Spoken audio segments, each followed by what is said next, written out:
Unang kaso na natulungan ng Quantumin Plus, cerebral palsy. Nakahiga lang po siya, uupo po kung gusto niya.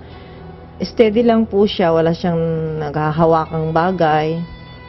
Hindi po siya nakakapagbigkas ng salita mula po nung atakehin siya ng epilepsy nung 2.5-year-old po siya.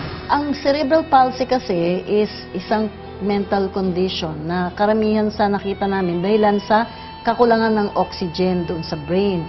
Nabawasan yung oxygen dahil nagkaroon ng sakit katulad ng mga meningitis o ibang viral infection. May kapitbahay po kaming ng quantum. So pinakilala po niya yung quantum. Nung na-try po namin yung quantumin, marami pong nagbago sa kanya. Basta nakikita po niyang may tumatawa na rin po siya. Matagal na po siyang nakakaupo, nakakabigkas na po siya ng salita kahit papano. Marunong po siya magreklamo. Dati hindi po siya nakakaiyak, ngayon marunong na po siyang umiyak. Isa sa kanyang components ay stabilized oxygen.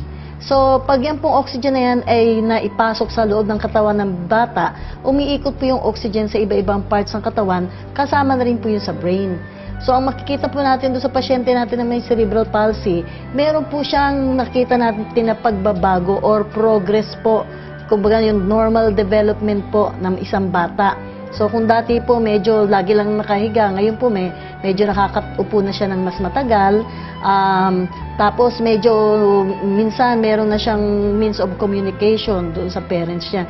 And we hope to be able to prove to the world na yung mga cases na alam natin na wala ng solusyon, meron pa palang solusyon. At pwede nating subukan hanapan din ng solusyon. Yung mga cases ng less ang oxygen sa brain, like itong cerebral palsy, pareho din yan ng mga stroke patients, pareho din ng mga nagkaroon ng blood clot o nagkaroon ng brain tumor sa ulo, yung kakulangan ng oxygen na yan, pwede po unti-unti ding makorek ng Quantumin Plus. So, makakakita po tayo, ma-observe natin, meron talagang improvement doon sa mental function ng mga pasyente.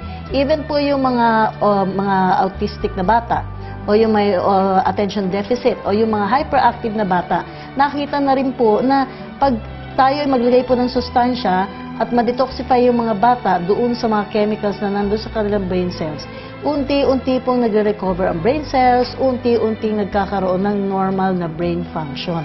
Okay? Paano yan ginagamit? Sa mga may kapansanan po sa brain, malaki po yung nagagawa kapag ipinapahid po ang Quantumin Plus doon sa buong ulo po, pati po dito sa likod, hanggang kasi may part pa po tayo dyan ng spine, so that is still considered as part of the nervous system. So, papahid lang po doon kahit as often as 3 times, 4 or 6 times in a day. Tapos yung inom po, patak-patak po. So, nag-umpisa kami usually kahit bata po, mga 2 to 3 drops po, every glass ng fluid na iniinom nila.